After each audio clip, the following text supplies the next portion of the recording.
Hi! If you've ever looked into Metroid Dread speedrunning, or the game in particular, you're likely to have seen my name around the leaderboards, the Discord, and just YouTube in general, and Twitch. For Metroid Dread in particular, I've dedicated over 2,500 hours to mastering the game, and I hold world records in Mercury Scene, % glitchless, and % unrestricted hard mode, and recently, a couple weeks ago, I became the first person ever to achieve a 112 in any % glitchless.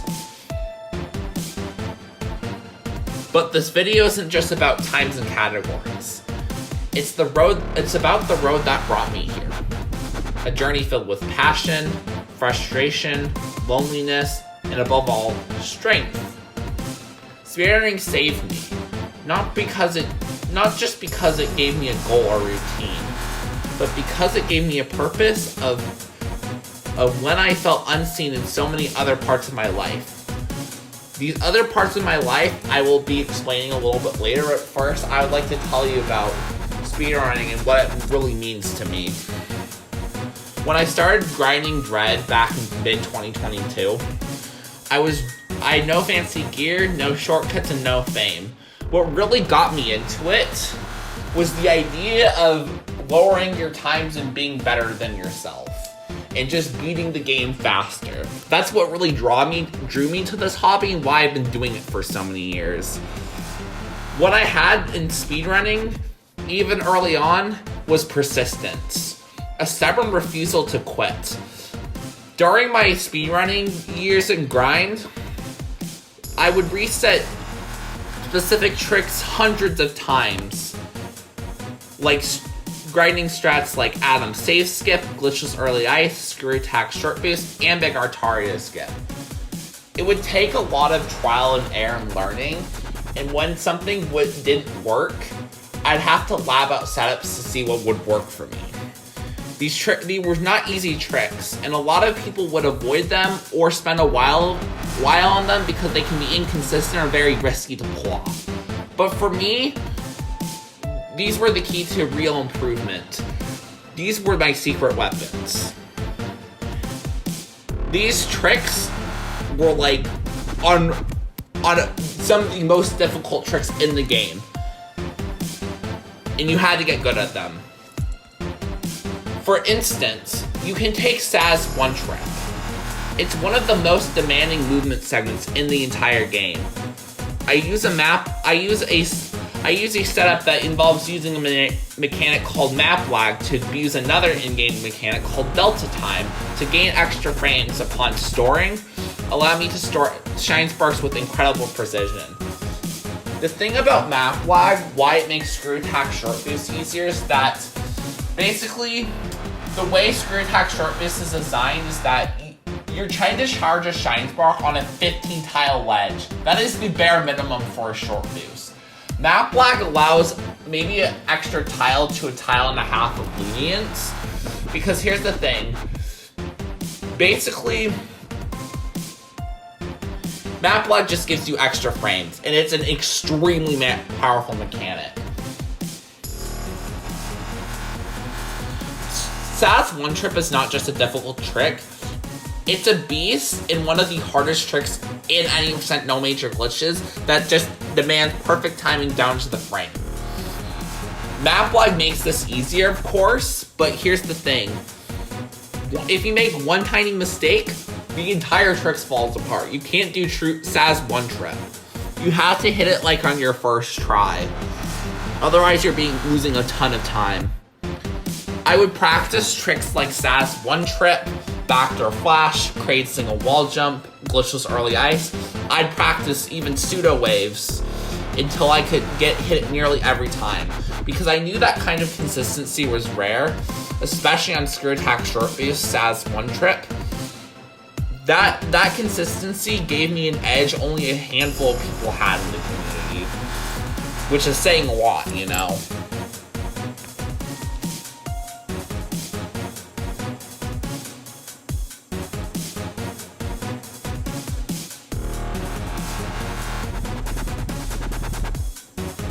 My approach was always to solve problems.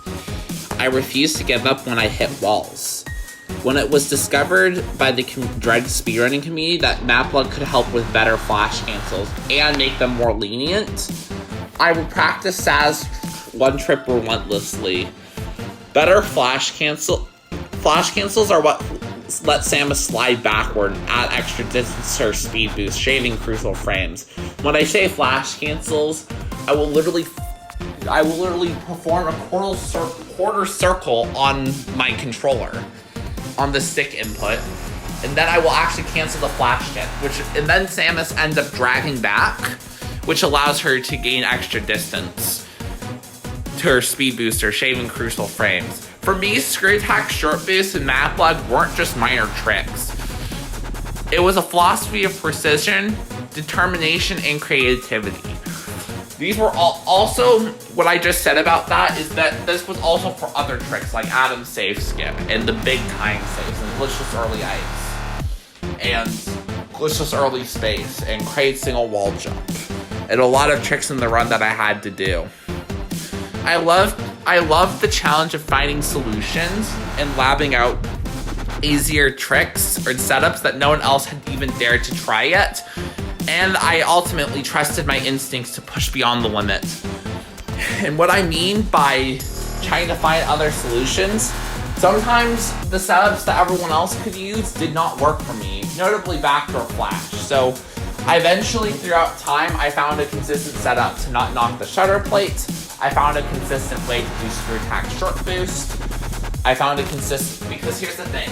The way other runners do screw attack short boost, it doesn't work for me, so I had to try something else, and it worked. For me, my speedrunning journey was about finding strats and making them work. Same with Adam's skip. I have to do a lot of tricks in a different style that work for me. The other thing I would do as a speedrunner and a lot of during my free time is I would often study top runners frame by frame, even the world record runners frame by frame. I would also absorb every detail of their movement, taking notice of what could be faster, but I wasn't just copying the movement. I was making them my own, translating their style into something I could perform consistently and confidently. For me, speedrunning became less about racing others, and ultimately, it became more about fighting to be my best every single run. It became about racing against the clock, beating my PB, going for gold splits, being faster than myself the previous day. And sometimes, I would not get runs going for weeks or days, or I would spend entire sessions just failing entirely.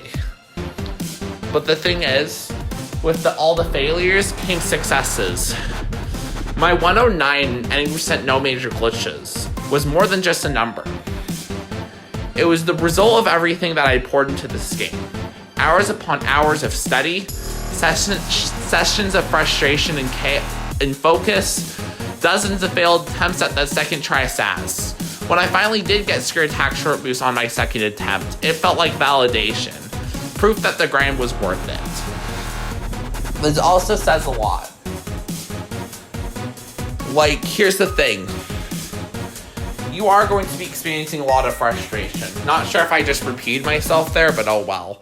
But the thing is, when I did my 109 80% NMG on January 4th, 2025, I just pulled off a time that only a handful of runners can currently do, including myself. That's saying a lot. Not many people in the world can achieve a time like a 109. Especially in a tough category like 80% NMG, where you literally have to perform one of the hardest tricks in the run, the screw attack short boost. But anyway, next thing I would like to say is that speedrunning gave me something life sometimes didn't. Fairness. The game doesn't care who you are or where you come from. It rewards effort and skill. When I say it rewards effort and skill, I'm talking about if you get a gold split, your sum of best goes down. If you beat the game, you complete another run. If you can nail a strat, you feel good about yourself. If you PB, you go up the leaderboard. That's what I mean by rewards.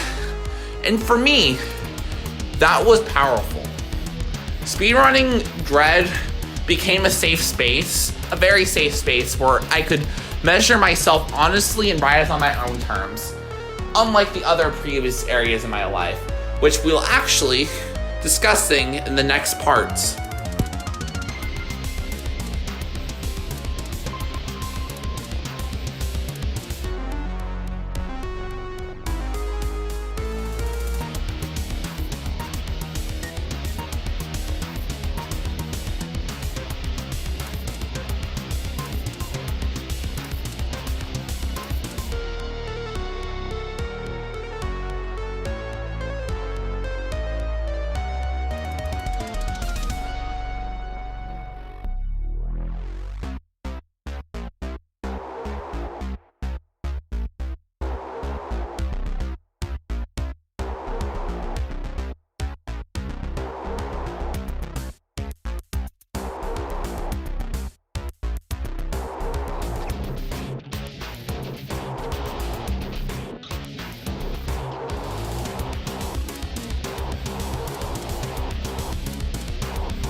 When I first joined Unified, I had hope. I thought it would be a place where I could be accepted, supported, and understood. A community that valued me beyond my achievements. But what I found there in Unified was much more complicated than that.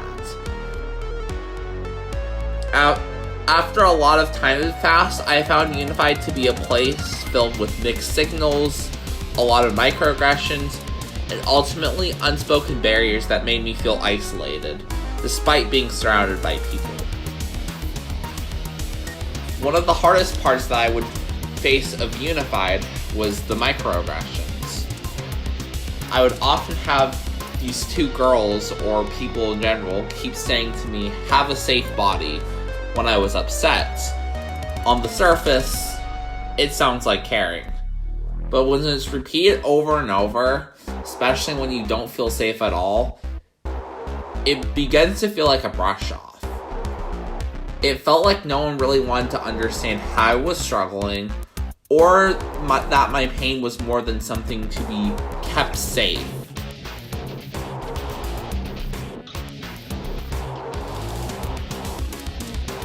I never felt truly safe in that space. It wasn't about physical safety, it was the emotional environment. The kind where you want to speak up but worry about being misunderstood or dismissed. Where you want to be seen but instead feel invisible. And that invisibility cuts deep.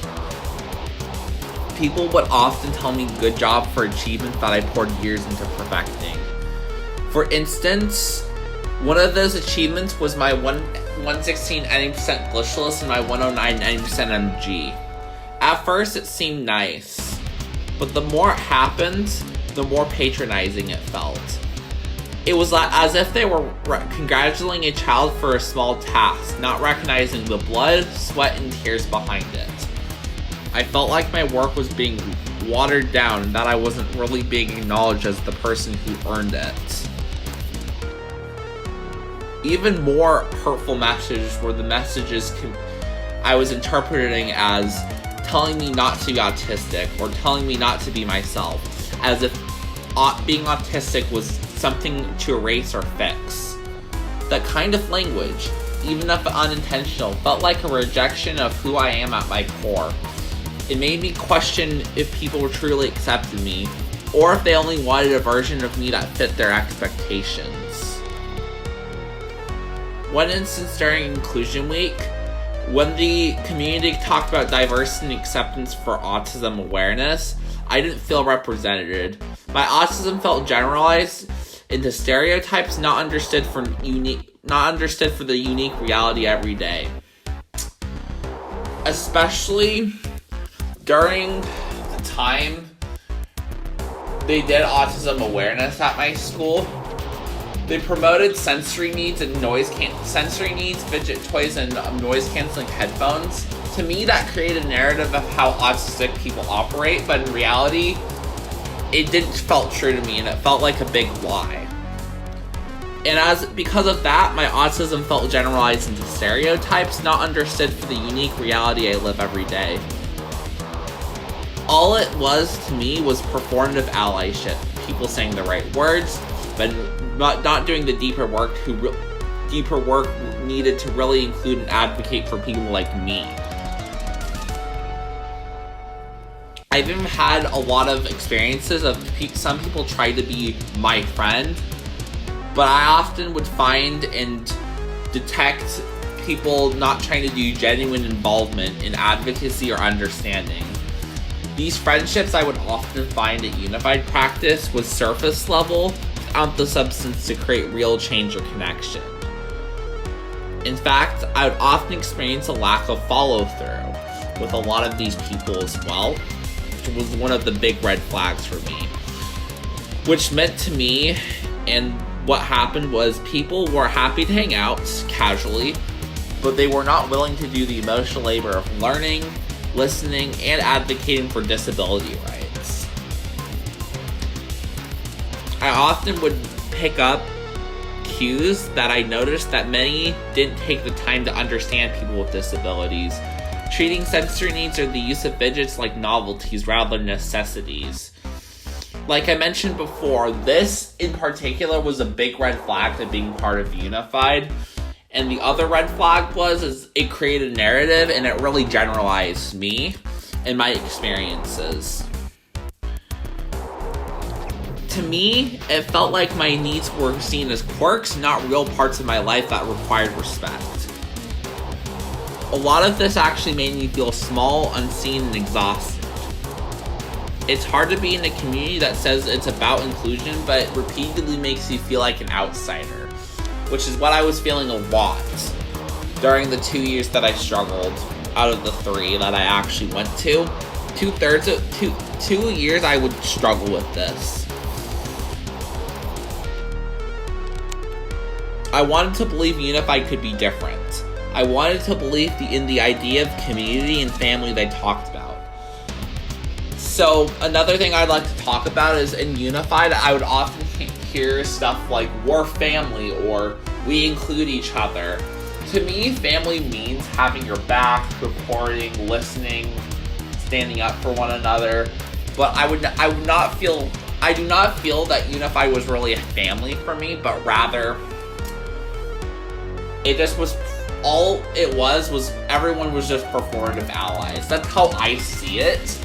Because when you talk about family and then I consistently receive microaggressions, that's just wrong to me. But in reality, it was far from ideal. It was far from that ideal that I was hoping it could be. Which, in other terms, if you want to compare, I felt like a guest in a place where everyone else was family, except I wasn't part of the circle. This feeling of rejection that I experienced wasn't just about awkwardness or misinvitations. It was deeper than that. It was about feeling my very identity was unwelcome.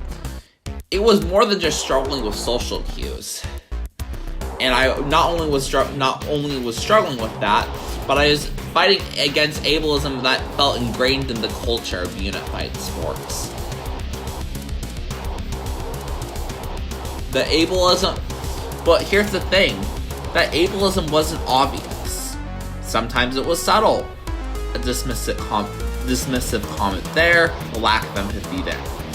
But it added up quickly. Over time, it eventually became an active pain for me to deal with every day. A wound that I thought it couldn't heal. And it wasn't just from peers. Sometimes it came from adults and coaches, people I looked up to for guidance and support. When the people who are supposed to help you make you feel scared or ignored, it breaks something inside. And ultimately, I want to tell you what I chose to do next based on my own feelings. I ultimately decided for my own mental health and my own well-being, I made the difficult choice to leave Unified Sports. The reason I chose to leave it's not because I didn't want to be part of the community, but because I felt and believed personally that the environment was too toxic for me. And I also believed these individuals did not stand up for inclusion. These individuals and Unified Sports did not meet my values. So that's why I chose to left. Ultimately, over the experience that would build up, Unified eventually became a place where my mental health was beginning to suffer, and it continued to suffer. And ultimately, Unified Sports became a place where I felt bullied and isolated a lot. Unified Sports started to become an active place of torture, not support. Which, over time, I spent a lot of time self-reflecting on this, and I still believe this to be true to this day. Leaving was not an easy decision at all. I often would wrestle with feelings of betrayal and sadness, and honestly, the thing that kept me from leaving for a really long time, it felt like if I chose to leave, I was going to be giving up on something I wanted to believe in. But staying in Unified Sports would have not been a good choice for me because it would have meant sacrificing my well-being. And that is not something anyone should have to do.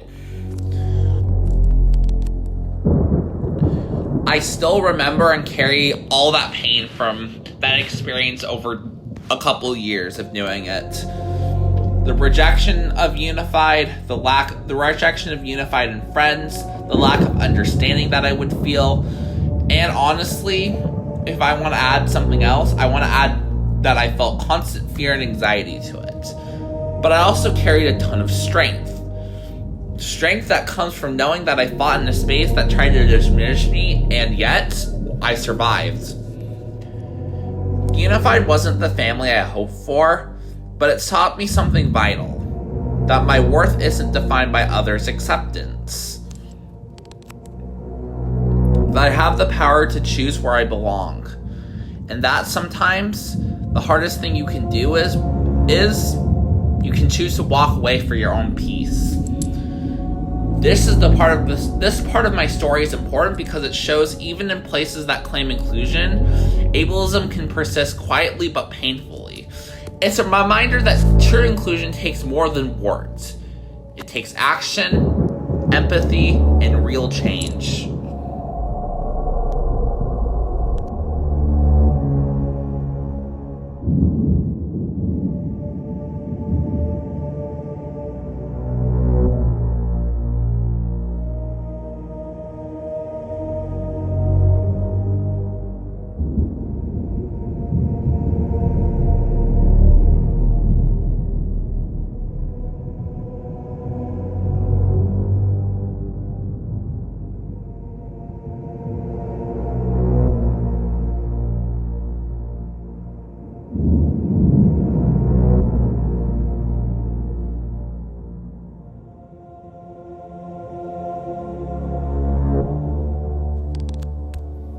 Part 3. What I needed and didn't get. After everything I went through in Unified, I started asking myself what I actually needed. Not what people thought I wanted, or what looked good for a brochure, but what would have made me feel safe, valued, and understood. I needed people to show up, not just physically, emotionally. I needed people to follow through on their words, to check in after the meetings ended, to show up when it wasn't convenient. Friendship isn't just a text or a smile when the cameras are on. It's showing up when things are hard and standing next to someone even when they're struggling. But instead, as a result of performative allyship, I felt invisible. I often would do stuff like ask to hang out, or even invite people to my birthday party, or reach out to talk. And instead, I'd get silenced. Or worse, I'd often find myself getting a vague maybe nearly 100% of the time, followed by a lot of ghosting. And that hurts. Not just because I was lonely, but because I was honest. I put myself out there, vulnerably, and the responses didn't match with the energy I gave. Imagine putting everything you have into a friendship, sharing your highs, your struggles, your achievements, only to be rushed off with a good job or no response at all. That wasn't support, that was dismissal. And it sent a clear message. You don't think you don't matter as much as you think you do. That kind of hurt builds up over time. You begin to doubt yourself. You wonder if you're too much, if you're too broken, if you're asking for something unreasonable. But what I wanted wasn't unreasonable. I wanted people to be honest with me. I wanted them to say if something wasn't working. I wanted communication, not silence. It wasn't just emotional neglect either. It was confusion. I'd be told, yes, you're my friend, and then I get weeks of ignored messages or feel excluded in person. And when I tried to bring it up, I was told I was overthinking it, that I needed to be calm or have a safe body whenever I would get upset or something like that. But it was calm. I was just asking to be treated with honesty. And when people say they're your friend, especially in inclusive programs like Unified Sports, there's a level of trust you place in that. You want to believe them. You want to believe the community is kind as it says it is, but eventually that pattern becomes impossible to ignore. They say they care, but they don't act like it. Sometimes I felt like I had to fight to be understood, to be included, to be heard. I had to explain things over and over. Things that I shouldn't need explaining. Things like, I'm autistic, I process differently, I have needs that are real and valid.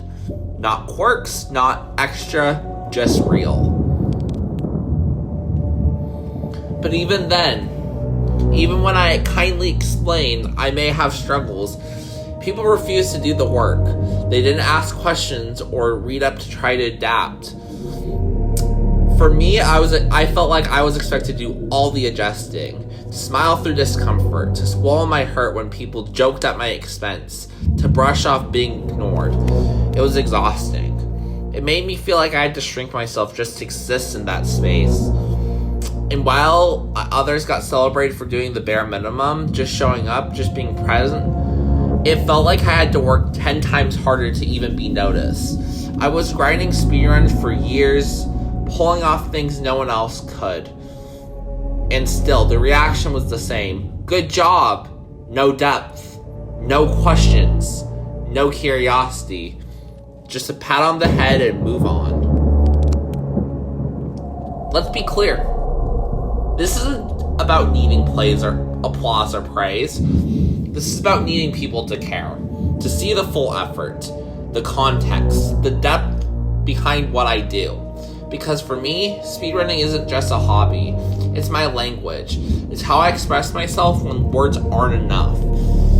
I didn't want just cheerleaders. I wanted community. Real people who would say, tell me how you did that, or that must have taken so much work, or how can I support you next?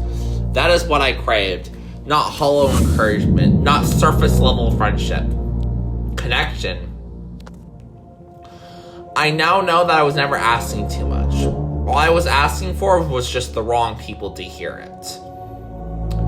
What I needed and requested was deeper than a program or school group. I need people who respect my grind. People who knew what it meant to push yourself past every limit. People who knew how it felt to be included and chose others to include because of it. Instead, what I got was performative inclusion. People who wanted to look inclusive but didn't want to do inclusion. And those, my friends, are not the same. Inclusion isn't a photo op. It's a commitment. It's uncomfortable. It takes accountability, and most of all, it takes truth. And that's what I was really starving for. Truth. Not lies, not half-hearted answers. Just not ghosting. All I wanted was real conversations, even if they were difficult. I would have rather heard, I don't know how to support you yet, than be ignored. At least then I know someone was trying. Instead, I was left feeling confused, anxious, and pushed aside. I didn't know who to trust anymore, and that's a painful place to be. Walking to a room wondering if anyone there actually sees you, and actually wants you there.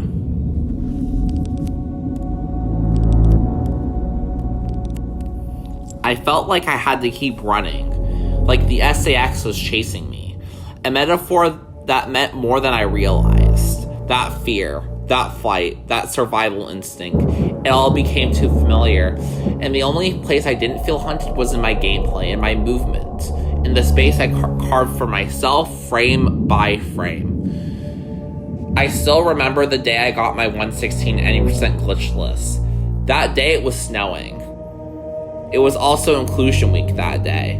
The world was quiet. I was alone but focused. That run literally saved me. In a time where I felt rejected, minimized, and understood, that run reminded me that I am capable, that I can do incredible things, that no one can take my power if I don't let them. What I needed all along was validation. Real depth earned validation. And not for being autistic, not for existing, but for everything I create, for everything I built, for every time I kept going, even when the world is silent.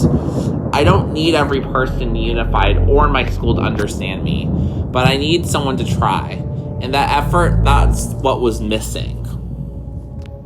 So now, I focus on the people who do get it. The ones who know what it's like to fight for visibility. The ones who understand that being different doesn't make you less. People like the Dread community. People who've shown me loyalty, trust, and respect. Who don't say they're friends, they act like it. What I need wasn't more programming. It wasn't more rules or structure or adult supervision. It was care. It was being seen for who I am, fully, authentically, without judgment or performance. And today, I'm still learning how to heal from not getting that. It's not easy. The pain still lingers. The hurt still shows up when I least expect it. But I'm stronger now. Not just because they broke me, but because they couldn't. I'm here, I'm still running, I'm still climbing. And no matter who shows up or who leaves, I will not stop.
Part 4, How Ableism Showed Up, and What I Want to Change.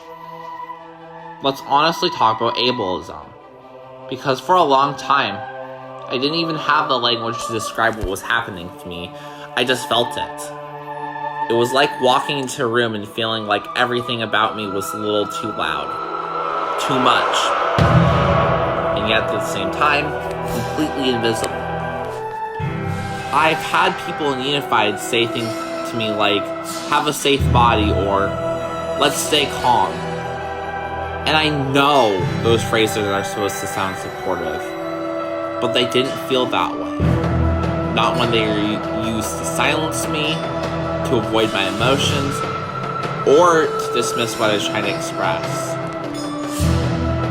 Those words became code for something else. They meant, you're making us uncomfortable.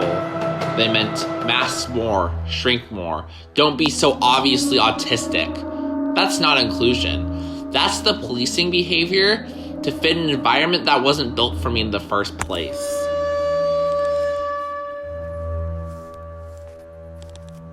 Ableism isn't always loud or hateful. It's in the microaggressions. It's when people say, good job, in a tone that feels like a pat on the head. Not real recognition. It's when your world record speedrun is treated like a classroom sticker for showing up on time. It's when your hours of work are met with performative smiles and no curiosity.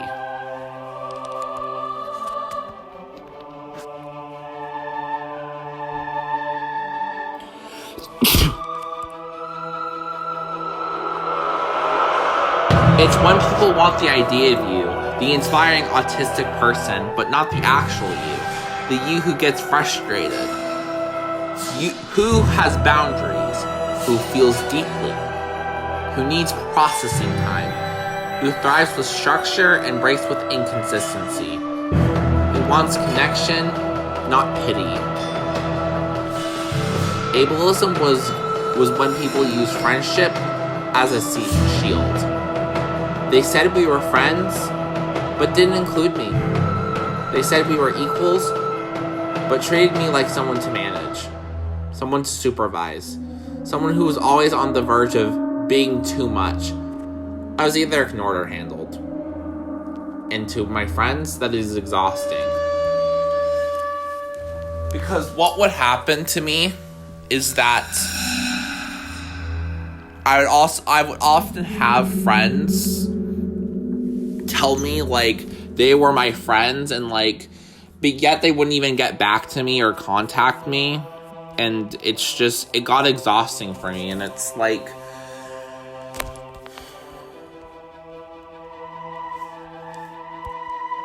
and it's not just about hurt feelings.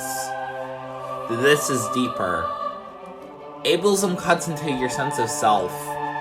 It tells you implicitly that you are the problem to be fixed, that your needs are annoying, that your achievements don't count in the same way, that even when you show up at your best, breaking records,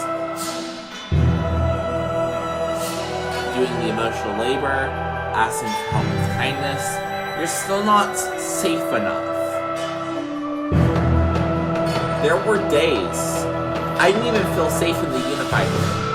Not because of physical danger, but emotional discomfort. I didn't know who I could trust. I didn't know which version of me they'd tolerate that day. It made me second guess everything.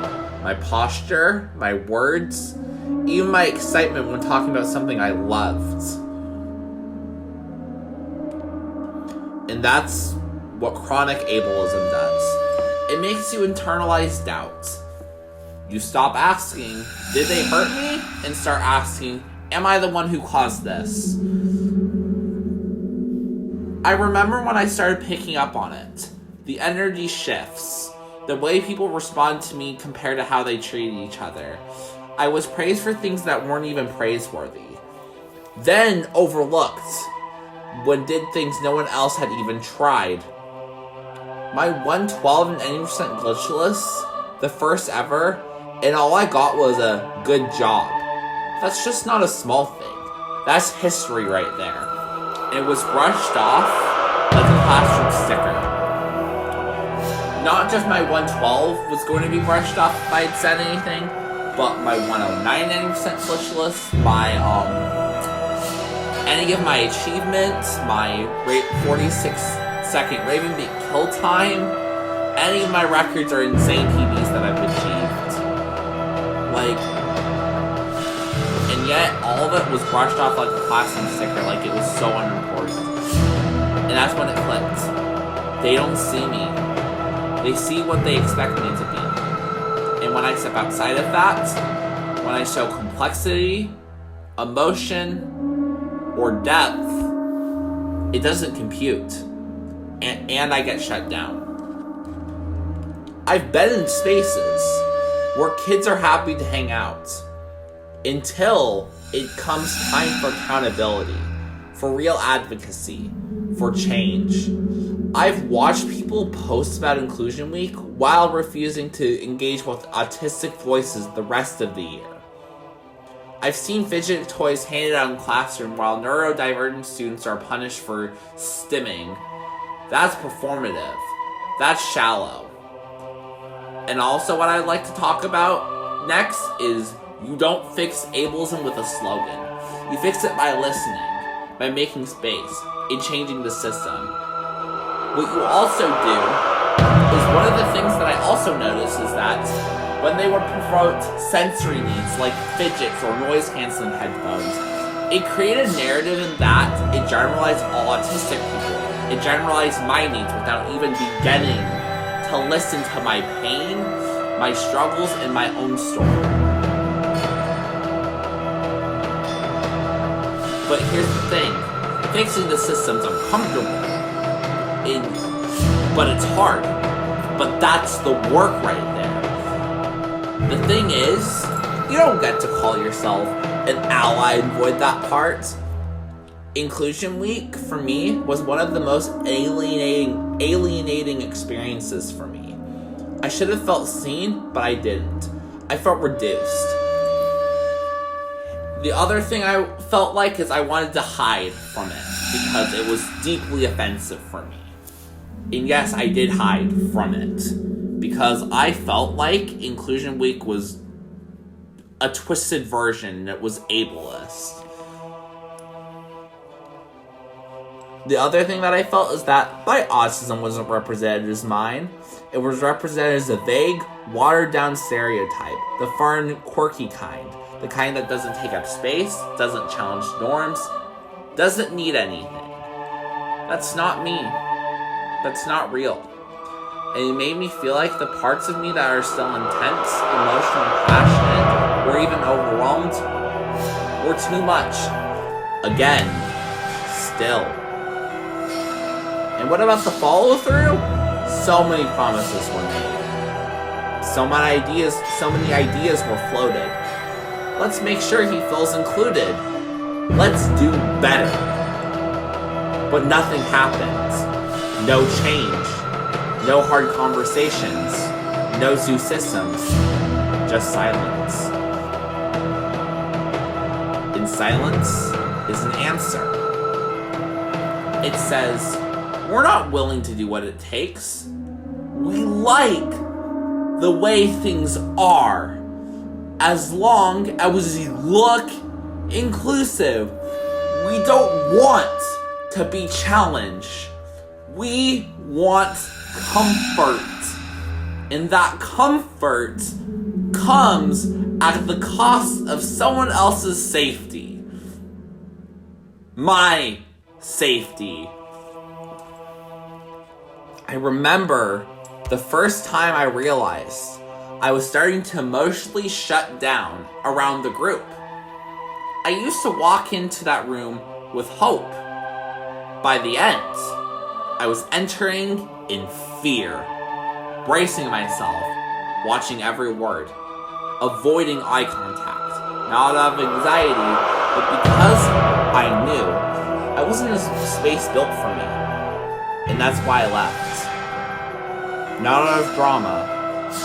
Not because I'm bitter. Because I value myself too much to keep being silent. I want the world to know. This wasn't about one movement or one person. This was about constant repeated patterns. Long-standing, unchallenged patterns that pushed me away and called it inclusion. And I was pushed away by people who I knew for years and consistently relied on support for. I leaned on these people, asking to hang out, talking about myself, asking how they're doing, even showing them kindness, but way too much. And I got the same. I got ignored. I got negative comments. I kept receiving the same microaggressions. These are the patterns that consistently I remember. So now, what do I want to see? I want real training on neurodiversity and disability. Not just once a year, but constantly. Another thing I want is peer-led education, where students with disabilities shape the narrative. I also want follow-through. Follow-through to me would be so important. If someone says, we've got your back, they better prove it to be true. I would like accountability now, because even if it's hard, you still need accountability. And that's one of the adult skills that should be addressed. I want recognition that autistic people know what we need, and we shouldn't have to beg for basic respect. I want an end to patronizing language. No more good job when it's not sincere. I also now want friendship rooted in truth, not pity. And then I also want systems that actually respond to feedback, and they evolve. I want people to stop pretending that being nice is enough. You can still be nice and do harm. You can mean well and still exclude. Inclusion without listening is just performance. And I'm done performing for people who won't even ask what I need. Ableism nearly broke me. But it didn't win. I walked away. Not because I'm weak, but because I'm strong enough to say, this isn't right. And I know there are others like me. Others who feel the weight of being too much in a world built for someone else. To those people, I see you. I believe you. Your voice matters. And to those still learning, we need you. Not your pity. Your partnership. Your willingness to get it wrong, apologize, and try again. Your actions. Because the truth is, I don't want to be the exception. I want to be the beginning.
Part 5. When friendship fails, and the fallout of being ignored.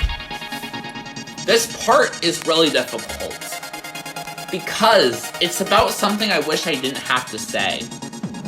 I wish I could talk about all the fun times I had with my friends.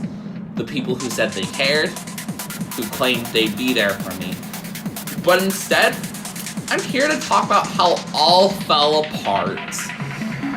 There were so many days where all I wanted was to spend time with my friends. I would ask to hang out. I invite people to my birthday parties. I send texts checking in, sharing something I thought they'd like, asking how they were. Sometimes, I didn't get a reply. Other times, I got messages so brief or dismissive, they hurt more than silence. Being ignored isn't just lonely, it's extremely confusing. Because they were the same people saying, "You're my friends," the same people who smiled at me in person, but when it came to actually showing up, when it was time to reciprocate, to include me, to make me feel seen, they disappeared. This situation of being ignored created this emotional whiplash. I didn't know what was real at all. What was consistently going through my head at that time was, were they being genuine? Were they just saying what they thought I wanted to hear? Or was I somehow the autistic kid that they were being nice to, out of obligation? Those thoughts haunted me so much. There is something uniquely painful about being excluded by people who claim they're close to you. It completely screws and messes with your sense of belonging. You begin to wonder if it's your fault, if you're too much, too intense, too passionate. You begin to shrink.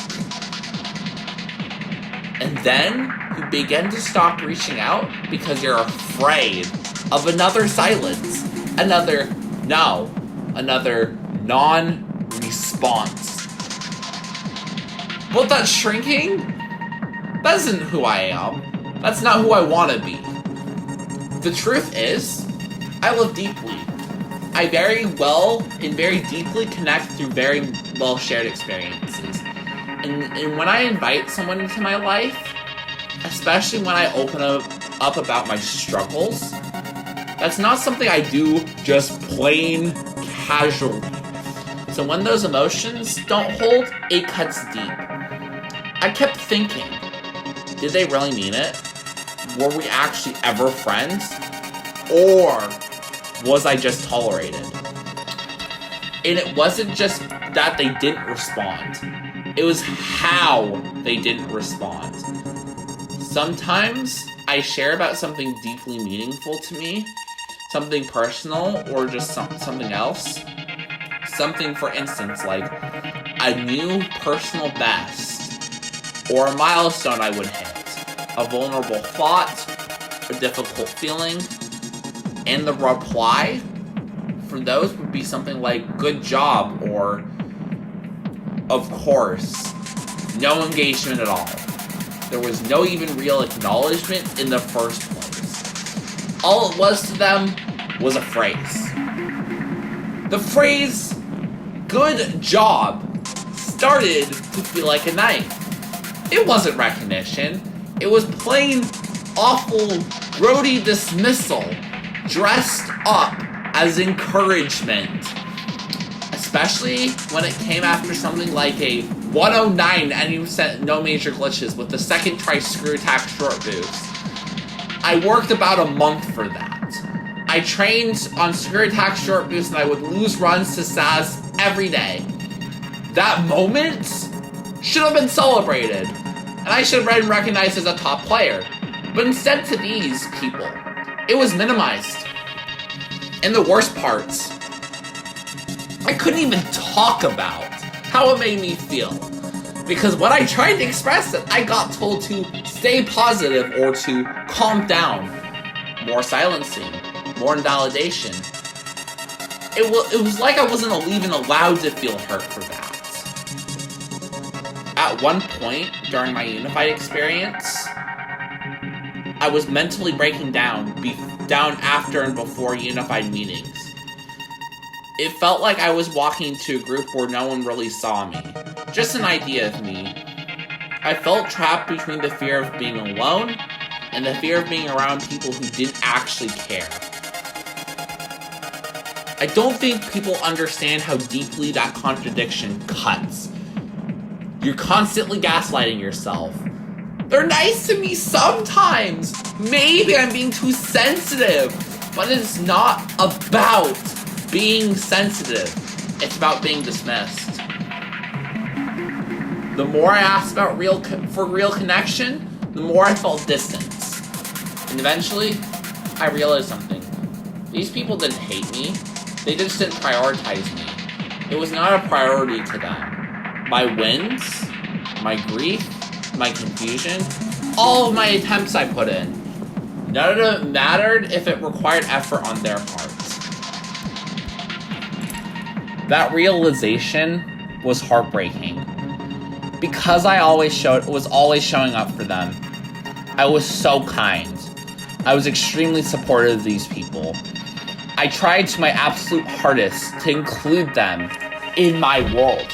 And I would still have if they had shown any sign they wanted to be a part of mine. So ultimately, I made a choice. I chose, for the sake of my mental health, to pull away. It's not because I didn't care, it's because I basically did not have a choice and I actually had to protect myself. I still remember sitting with that loneliness.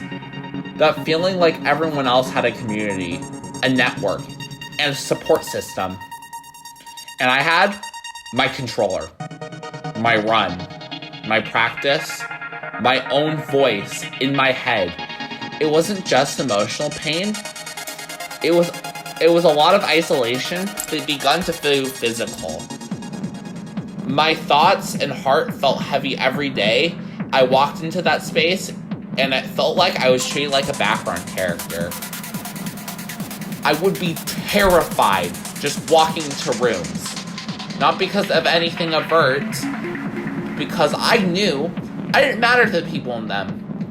That kind of fear lingers. It makes you question your worth. It makes you spiral. There were nights I couldn't sleep. I would replay every conversation that went wrong in my head. Try to figure out if I said something wrong. If I was too excited. If I'd overwhelmed someone. If I'd been annoying. But here's the thing. I wasn't the problem. My neurodivergence isn't the problem. My excitement isn't the problem. The problem is a culture that doesn't want to make space for people like me to feel wanted. So easy to say, we're all friends here. But words mean nothing without action. True friendship is consistent. It's reciprocal. It's built on care, not darn convenience. And what happens when you realize that people who don't...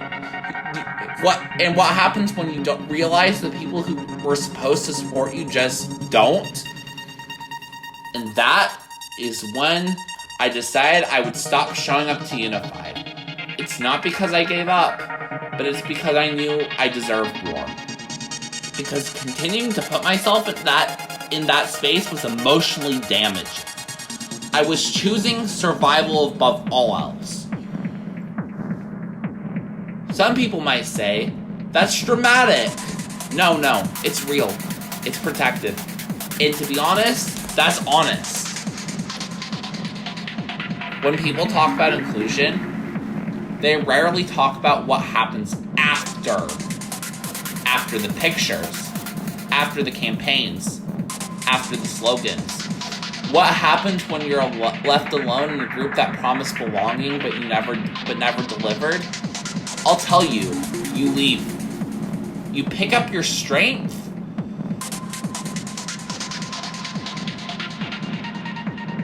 You find your real community. The people who actually listen. Who celebrate you in ways that feel authentic. Who get it. People like the Dread community. People who stayed. People who cared. The story that I've shared isn't about loss. Isn't just about loss. All it is, it's about clarity. Because now, I know what I do want in a friend. Someone who answers. Someone who listens to when I talk about my speedrun. Someone knows what it means when I say, I got second try screw attack short boost. Someone who asks follow-up questions. Who remembers. The thing I want is friendship, not performance. And I want the world to understand this. Neurodivergent people, people with disabilities, they don't want special treatment. We want real treatment. We want the truth. We want to know who actually sees us. And we want to stop being punished for being ourselves. I lost a lot in Unified. Time, energy, trust. But I found something too. I found my boundary. I found my strength. I found that I don't need to stay somewhere that just hurts to be polite. I will never again let someone dismiss my worth and call it kindness. I will never again silence my voice just to make others comfortable. And I will never stop advocating for a world where no autistic person has to feel this kind of loneliness just because their truth is inconvenient. You don't have to understand everything about me not to be my friend, but you do have to care. You do have to try. And if you won't, then I'm okay walking away. Because now I know I'm not too much. I was just in the wrong room.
The last Metroid is in captivity.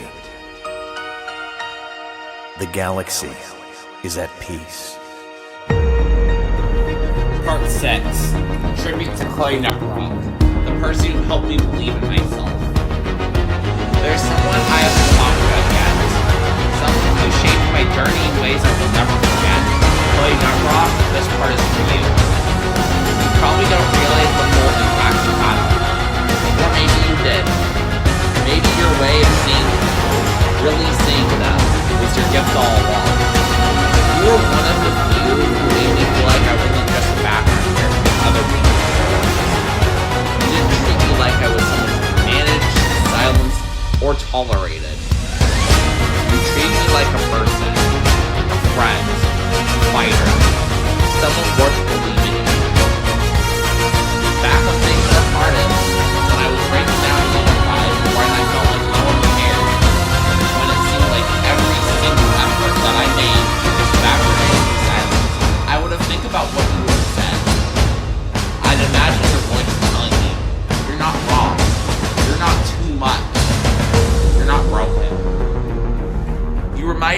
my voice mattered.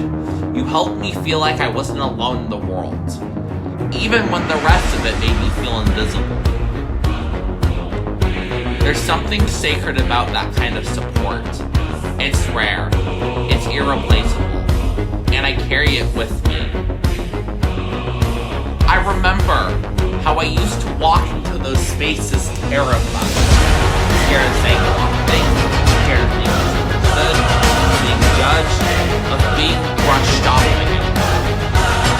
But when you were around, you felt a little less scared.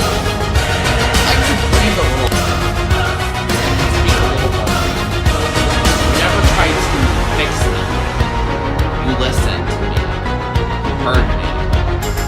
And that gave me strength.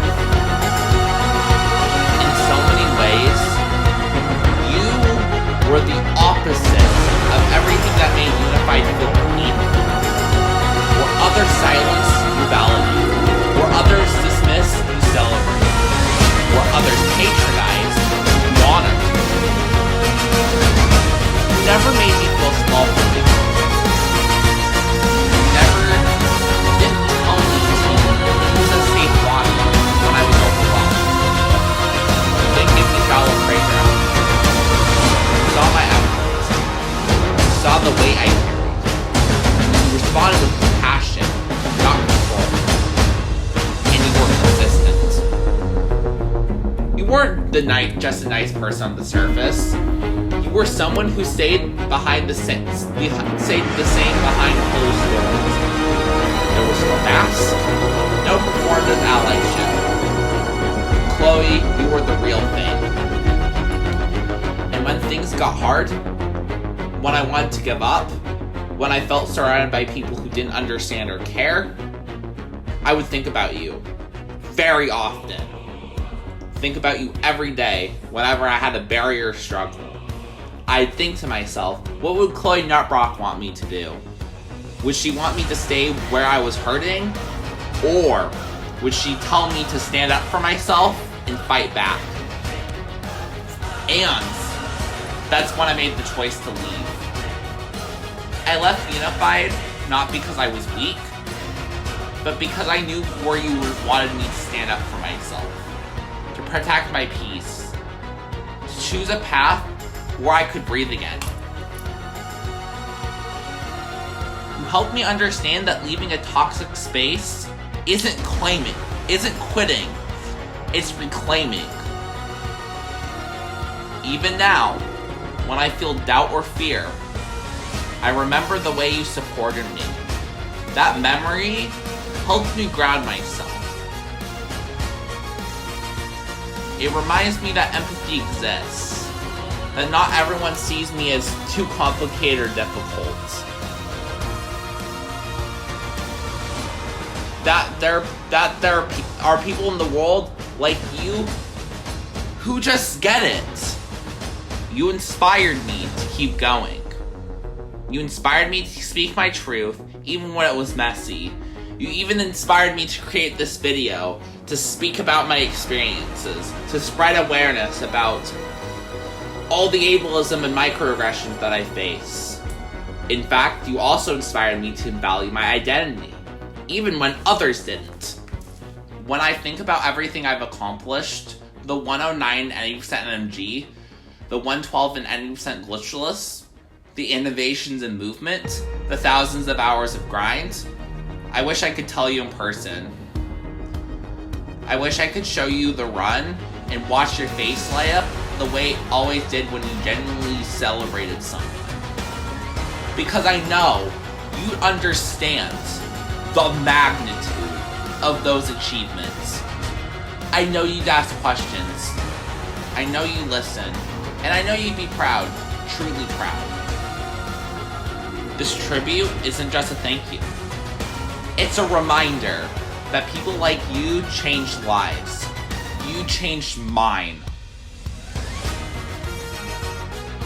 You taught me that it's okay to walk away from the people who don't get it at all.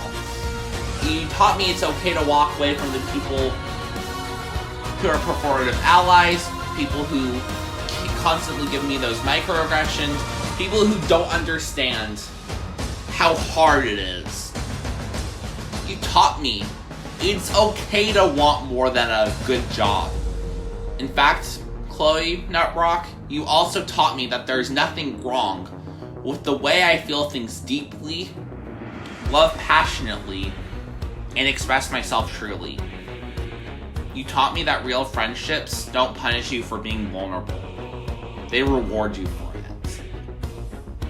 At the making of this video, Chloe Nutrock passed away 27 months ago. But her voice, her kindness, her unwavering belief in me, they never left. And they never will. Because of you, Chloe Nutrock, I believe healing is possible. That trust can be rebuilt. That being autistic doesn't mean I'm destined to be misunderstood forever. And when I think about the future, when I imagine what kind of world I want to build, what kind of relationships I want to nurture, I think about the way you showed up, the way you held space, the way you led with love. That's the energy I want to carry forward. That's the model I want to follow when I support other neurodivergent people who are struggling like me.